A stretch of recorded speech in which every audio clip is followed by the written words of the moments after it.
today Professor Elliot Sorrell, who is going to talk to you about the Years of Democracy Award that we've been doing now for, well, this is actually the 10th year, so this award, this winner of the awardee this year will be the 10th winner. Yet to be selected, but we have the nominations coming in to the Brewers Centre at the moment. Very briefly, the origin of the Years of Democracy lecture and award, full name, was back in, 10 years ago, where in 2003. And we, at the Ratziu Foundation, we already had the Georgetown, the Jon Ratziu Chair of Romanian Studies at Georgetown University, which was endowed back in 89-90 by my father and the Jon Ratziu, the Ratziu Family Foundation. And it was really the first actual, the first endowment, the first award, the first ever chair of Romanian studies in the United States. After my father died, we wanted to look at ways of perpetuating his memory and things that he did, experiences that he had, and continuing his legacy. And Indre, my brother, was in Washington and was present at the first one, which was Sergio Aguirre, which was actually at the Georgetown University. And Sorrell was present there, and we were not wholly satisfied, it has to be said. so Elliot came up, and I'll tell you more about it, with the idea that we should do it with the Woodrow Wilson Center for Scholars, which is what we've been doing ever since. I have to tell you a little story about Elliot. Although he wears a bow tie, just like my father used to. And there are other peculiar similarities. I didn't really know very much about Elliot. My father told me the story that in the mid-90s, about 95, 96, he was in Romania and he was fighting the good fight to see democracy restored in Romania, and it was certainly an uphill struggle. And he said, and he came down the stairs to his house. He saw Elliot sitting in his armchair in the drawing room, and he took one look at Elliot and he said, "Everybody since I've come here tells me I'm completely crazy for being here, and now you, Elliot, the psychiatrist, is here. I know I really am." So, hello with Elliot. Thank you very much, Nikolai, my brother. I feel an affinity of a brother toward Nikolai and toward Indre, and I admire their father, I still do. He was a visionary. He was not understood in the West.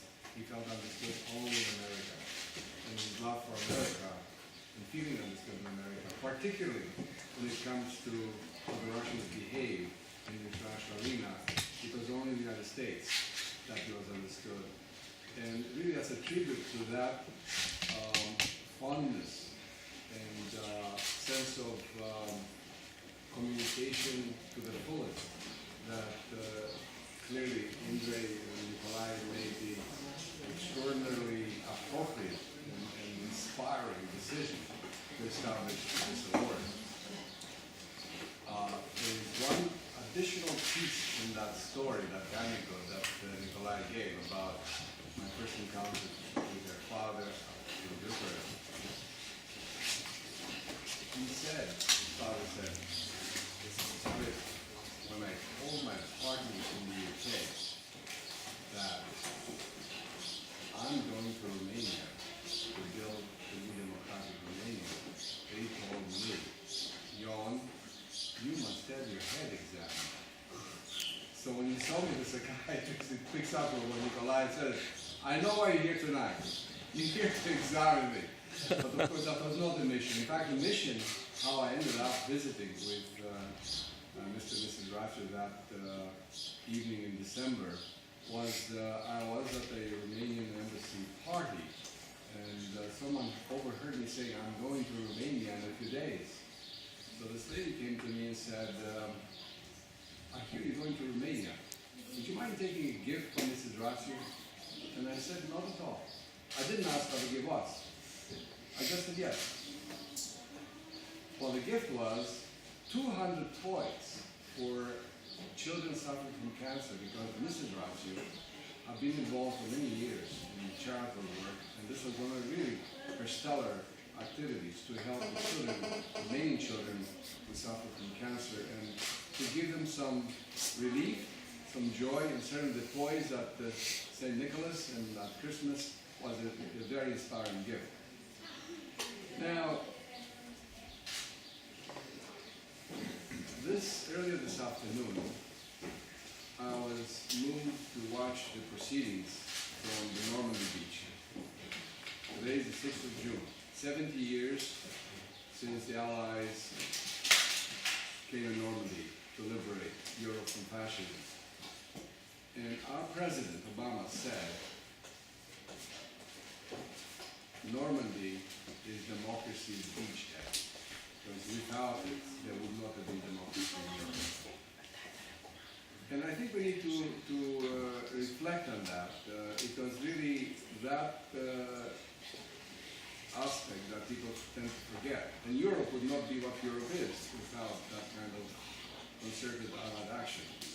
And back to Years of IRDA, I believe this book was written in the early 80s, is that right? 56, even earlier. This is a prophet, really, in his time, and since that time. Moscow, defying the world, is not in the past. It is very present. And I think you will see my sequence of presentation today, and I want to give you how we're going to do it. We're going to show some brief excerpts from the Years of IRDA, or these speeches at Woodrow Wilson, and you'll be amazed to see that these inspiring leaders, democratic leaders, almost anticipated what is happening right now regarding the relationship between Russia and the West, that Years of IRDA anticipated 60 years ago, still going on. We will watch those brief films one after another without interruption, and then I'll make some integrative comments and then open up for Q&A with you. And we'll end up around 5 o'clock or so. Now, when we decided to do the first program at Woodrow Wilson, it was in the context at that time was 2005, and we, in the United States, were in the midst of a useless war in Iraq. And I thought to challenge my colleagues, Nikolai and his brother Indrei were brave enough to have me as a senior advisor. So as senior advisor, I exercised that prerogative, and I told him, the first one we give at Woodrow Wilson, it should be given to an Arab Democrat. And they looked at me, an Arab Democrat? Can you find one? I said, yeah, I think we can. And we did. So the first prize went, in fact, to an Arab Democrat, Saad Eddin Ibrahim. The next challenge that we had with that incredible idea to find an Arab Democrat was, who is to introduce him? And people in PR at Woodrow Wilson thought he should be introduced by a well-known American TV anchor. And I said, no, I don't think so.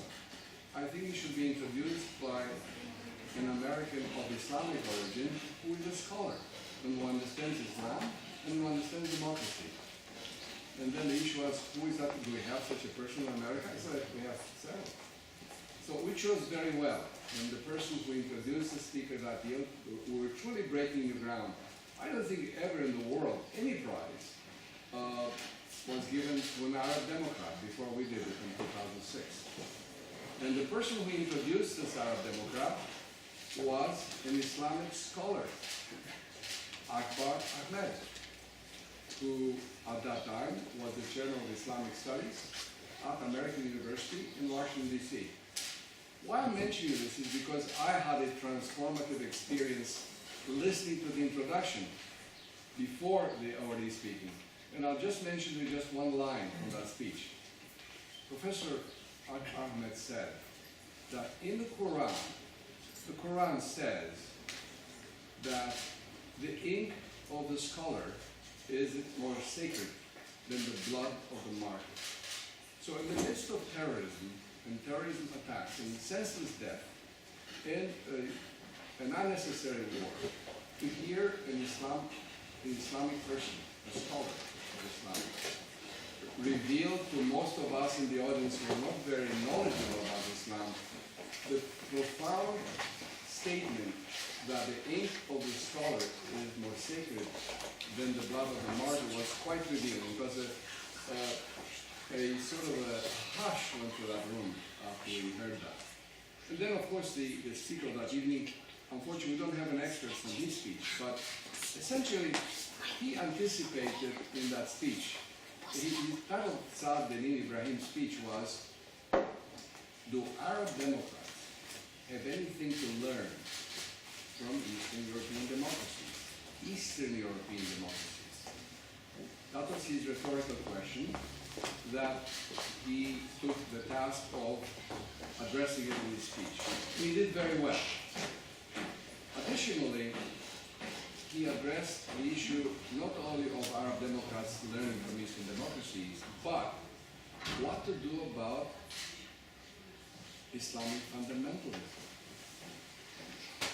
Is there a way to deal in an engaging way with Islam and Islamic fundamentalism?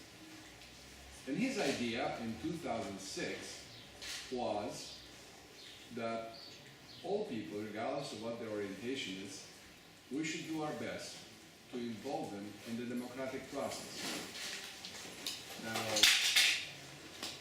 you will see this was Saad in 2006. The subsequent several speakers were from Central and Eastern Europe.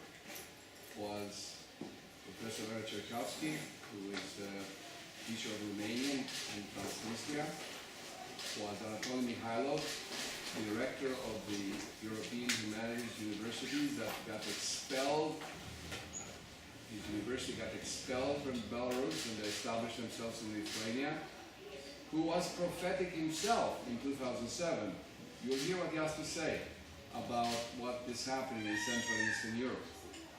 And, of course, a young Russian Democrat, Oleg Kozlovsky, who also was prophetic.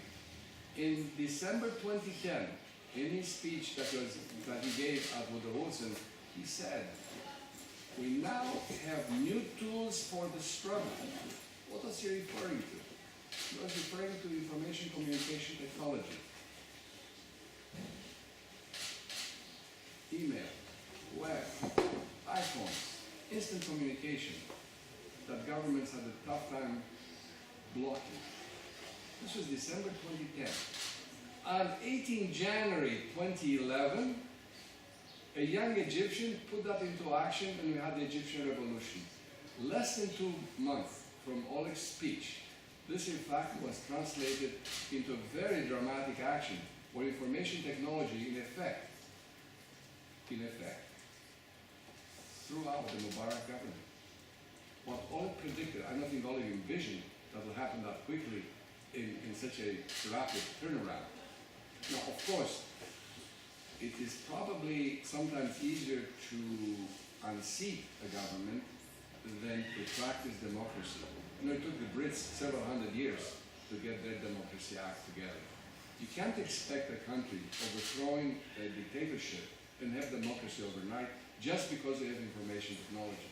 And that we need to be careful about, not to be seduced by the rapidity of communication and the rapidity of action in terms of the endurance of establishing and maintaining a democracy is yet a different kind of challenge that they have not mastered yet.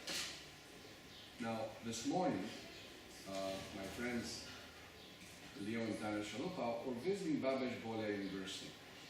And as we were leaving, and sometimes communications arrive just about as you're about to leave, the vice rector, when he heard heard where we're going, because I told him we're coming here for the celebration, he said to me, you know,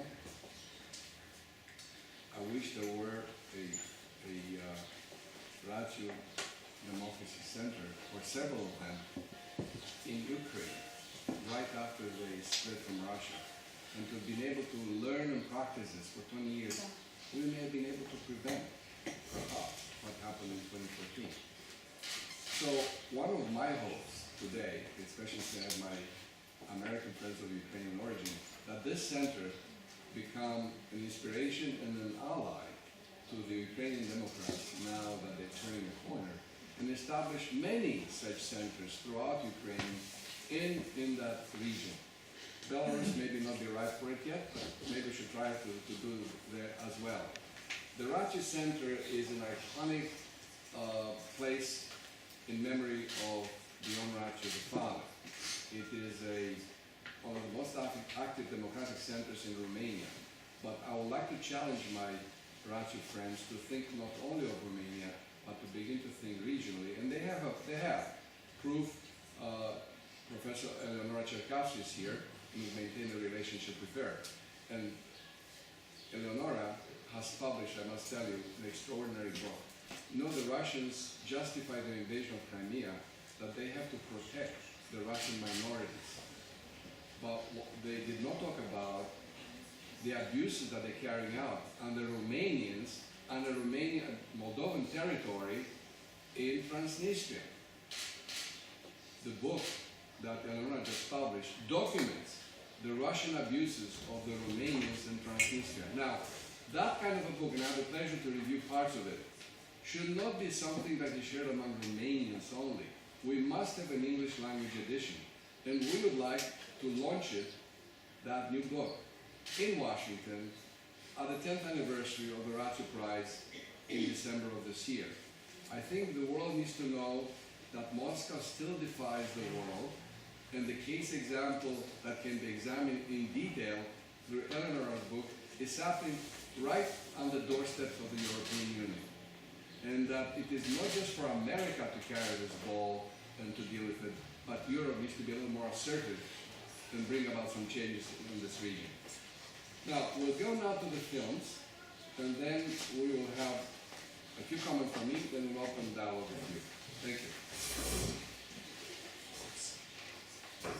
I have to point out that the education in schools under the control of the Transnistrian regime is dictated by Russia's policies, which does not always promote democratic values. Many times, the educational discourse in Transnistria is a violent one, directed against democratic countries like the United States and states of the European Union, in which promotes the idea of the superiority of the Russian ethnicity over other ethnic groups. In 1992, National School Number 1 in the city of Grigoriopol, the representatives of the repressive regime of the separatist government destroyed the Roman alphabet, shooting each letter in the presence of students and teachers.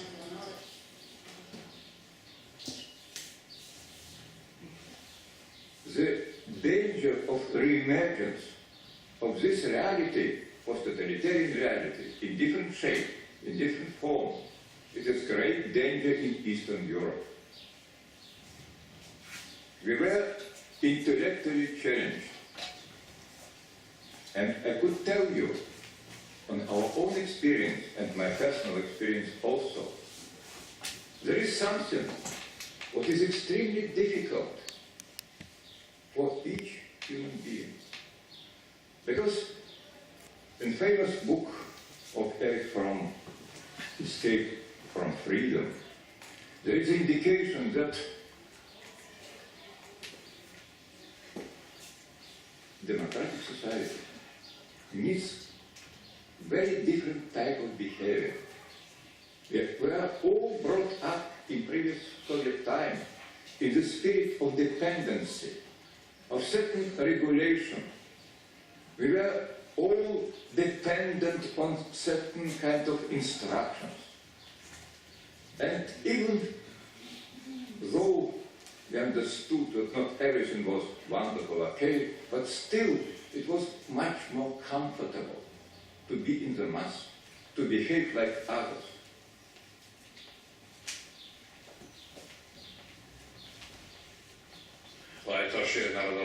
And this was a quote from Ion Grațiu about the national ethos of Romanians.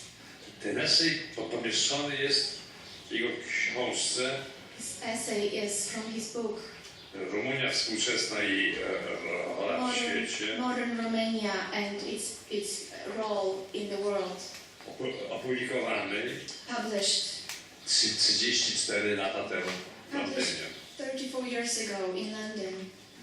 Sądzę, że podobne zdanie mógłby wypowiedzieć członek każdego narodu podbitego przez Związek Sowiecki. And I think this sentence could be quoted, could be said by every member of every nation that was conquered by the former Soviet Union. Spójrz, jak ci nasi nacjonaliści Look at our kochają nationalists, Rosję. how they love Russia. Oni codziennie mówią, jak kochają Rosję. Every day they say how they love Russia. Oni tak kochają Rosję. They love Russia so much. Jak kły kochają psa, którego obsiadły. Like fleas love the dog that they are living on. I to jest bardzo, bardzo charakterystyczna rosyjska reakcja. And this is a characteristic Russian reaction. Ja to już mówiłem dzisiaj przed chwilą, tutaj się powtórzę tylko. And I said this earlier today, but I'm going to repeat it now. Te nasze kraje Our countries, są w pułapce they are in a między trap putinizmem, between Putinism. to znaczy takim systemem suwerennej demokracji. Putinism, which is a system of a sovereign democracy. Suwerenna demokracja Putina Sovereign democracy polega na of tym, Putin. że ja Putin This is what it is. Me, mogę Putin. suwerennie I zamykać do can, in a więzienia sovereign way, każdego swojego put in jail oponenta each one of my opponents. i że żaden Strasburg ani żadna Bruksela nie będzie się wtrącać, Cannot get involved in it bo suwerenny. because I'm sovereign.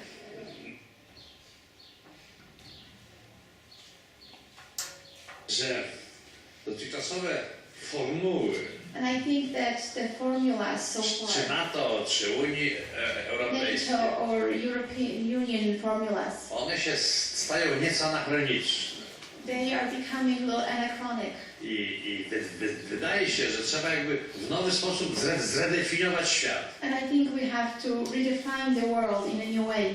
Otóż z tego punktu widzenia wydaje się, że nasze kraje And from this point of view, we think that our countries mają coś istotnego do powiedzenia. have something important to offer, to say.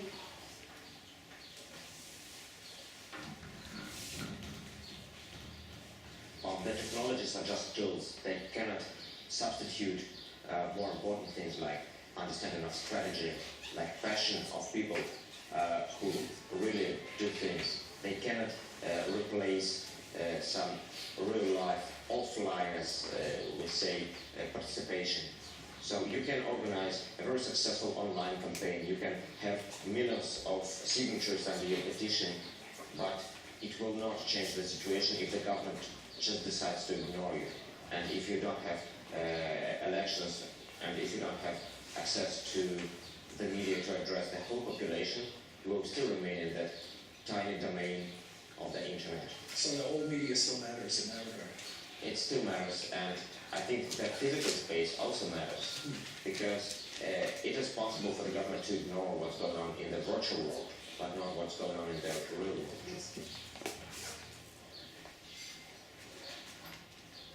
We want democracy in the whole region. For how long we have to live ruled by families and ruled by tribes? We are living in the United States, we come, we learn, we study, we see a lot of how democracy, how people enjoy democracy, how people enjoy. We want to have the same thing. And that's not a crime for us and for our people to be killed.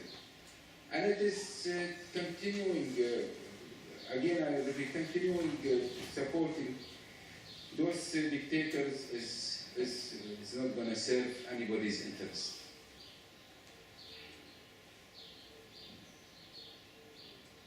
I feel really honored actually to join the group of people who already done the right to vote. I think it's a really great group of people who really work for democracy and defending civil rights. And first of all, I would like to thank for Wilson Center for organizing this opportunity for me, and also I would like to thank for the Bretton family to offering this award, and I'm really grateful to be here. I would like to say a few things before I'm going to start my more formal speech. That I'm feminist, and feminist pantheon theories, it's really important that where you are talking, there is your social and political vocation. Right. You've gotten a taste of, first of all, our vision that we wanted the emerging democratic leaders and established democratic leaders, and we have both. We wanted to have both gender representatives, and we have both. And we wanted to have a global reach. We're very happy to say that we have reached that global reach. Although we've been predominantly European, we've had 2 people from the Arab world. We had a lady from Burma, she got the prize recently. And for the first time, I'm not sure that any other democracy prize was given to a Roma person, who is not only a Roma, but a lady Roma person, but not only a lady Roma person, but a professor of sociology at the University of Budapest. We have a palette of extraordinary samples of ingenious democratic leaders that this prize, Universal Democracy Prize, has brought to Washington. Because whether you like America and Americans or not, Washington and America remain very influential in the world. It is important to make the message in Washington. It's absolutely important. I want this book to be in Washington this December. I want Eleonora's book to be in December this Washington together, because they are complementary messages. Yoracha's book and Eleonora's book are siblings.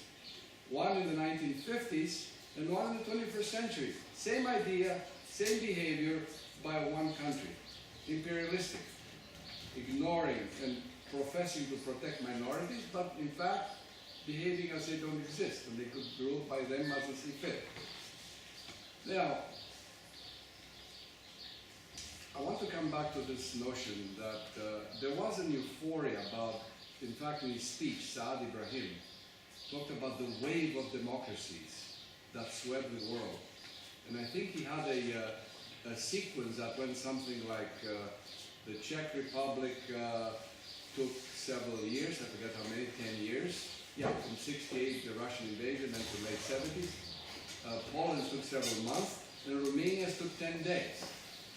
But there was a euphoria somehow that democracy was inevitable. While democracy swept the world that way, its sustainability and endurance is questionable if you do not have the structures and if the economic conditions of the country interfere with it. So I don't want us to leave here today with the notion that somehow democracy is something that is accomplished just by using the internet or just by having a group of young people overthrowing a government. It is a tough, long road to hoe. So I think we need to, at the same time, Saad's message to us was that the emerging new democracies need the help of established democracies. And that does not mean that the established democracies are to impose on the new democracies their model of democracy. In fact, you could think of it, if you will, forgive me borrowing a page from the universe of my field in psychoanalysis. Ideally, you don't tell the patient what to do. You just ask the right questions so the patient can find himself or herself the answer for him or herself. So the challenge for democracy in the 21st century is how to all democracies together. It need not be just a bilateral relationship, though it can. I prefer the Marshall Plan model. Why I'm saying that? And democracy would not have been possible in Europe without two things. Or maybe three things. One, the Normandy invasion. Second, the Marshall Plan. And third, for the countries who were to benefit from the Marshall Plan, to not to try to do the exclusive bilateral deals. In fact, each single Western country wanted an exclusive deal with America. That is probably not known in general. Each country, Britain, France, everybody wanted to have a deal just with the United States. General Marshall in his wisdom said, we're not going to do this. We're going to help, but you have to come up with a plan together, and then we will help. The same model, I believe, is applicable to democracy. I think we need to work as a team, not just bilateral agreements. In fact, one of the schism, if you will, or soft points in the promotion of democracy around the world, there's a perception, right or not so, yes or no, I'm not sure, we can discuss in a few moments, that somehow America alone is promoting democracy in the rest of the world. And that is to undermine Russia, to undermine other countries and so forth. So I'm not sure to what extent we may be doing more of that in other countries, but certainly we need to write that balance. It should not be just America promoting democracy. That is not a good idea, in my opinion. I'm a Romanian American. I'm proud to be a Romanian American. But I believe democracy in the emerging democracies would be stronger and better informed if it's not just done only by the United States, but in collaborative teams, a la Marshall Plan model. I think I'll close to a couple more reflections. Democracy benefits, of course, from having a solid economy and a solid educational system and a good health system, all those good things. One such democracy that has emerged that way as a model is a Chilean democracy, the Republic of Chile, Latin America. They've gone through major problems. They've had fascism, right-wing governments, left-wing governments, and I think they're reaching now a kind of a balance, going to neither extremes. And as they're reaching this equilibrium, a new balance of their democracy that has evolved over about 60, 70 years, having gone through right-wing government, left-wing governments, and so forth, they're just taking and asking a few questions. And what is helping is, it's good to have educated people, but also it's good to have people who are not necessarily university educated, but who are educated about the human rights. You don't have to be university educated to know what your rights are. So one of the roles democracy can play is not only facilitate general education, university education, but basic human rights education of what citizens of a state should expect of their governments. Now the new president of Chile, someone I really admire, colleague, is doing it right, I believe. One of the things, Chile now has a booming economy. And one of the things she's doing is she is putting aside a fund, an educational fund, at all levels of education for young people. So that the next